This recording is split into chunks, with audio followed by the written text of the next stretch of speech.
ഭൂഖണ്ഡാന്തര ballistic മിസൈലുകളെയും hypersonic cruise മിസൈലുകളെയും പോർ വിമാനങ്ങളെയും തകർത്തുകളയുന്ന മിസൈലുകളാണ് S-500ന്റെ പ്രധാന ആയുധങ്ങൾ. ഒരേ സമയം 10 ഹൈപ്പർസോണിക് ബാലിസ്റ്റിക് മിസൈലുകളെ പ്രതിരോധിക്കാൻ S-500ന് കഴിയും. 600 കിലോമീറ്റർ അകലെ വച്ചു തന്നെ ബാലിസ്റ്റിക് മിസൈലുകളെ തകർക്കുന്ന S-500 500 കിലോമീറ്ററിനിപ്പുറം പോർവിമാനങ്ങളെ കടത്തിവിടില്ല.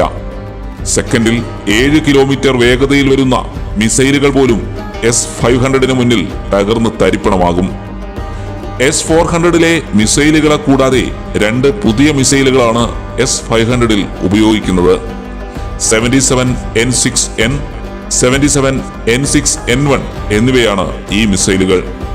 ആണവായുധ പോർമുന വഹിക്കുന്ന മിസൈലുകളെ തകർക്കാൻ ഇവയ്ക്ക് ശേഷിയുണ്ട്. അതിവേഗതയിൽ പ്രവഹിക്കുന്ന ഈ മിസൈലുകളുടെ പ്രഹരശേഷിയാണ് ആണവ മിസൈലുകളെ തകർക്കുന്നത്. ഇതിനെല്ലാമുപരി ലോ ഓർബിറ്റ് സാറ്റലൈറ്റുകളെയും തകർക്കാൻ ഇവയ്ക്ക് ശേഷിയുണ്ട്.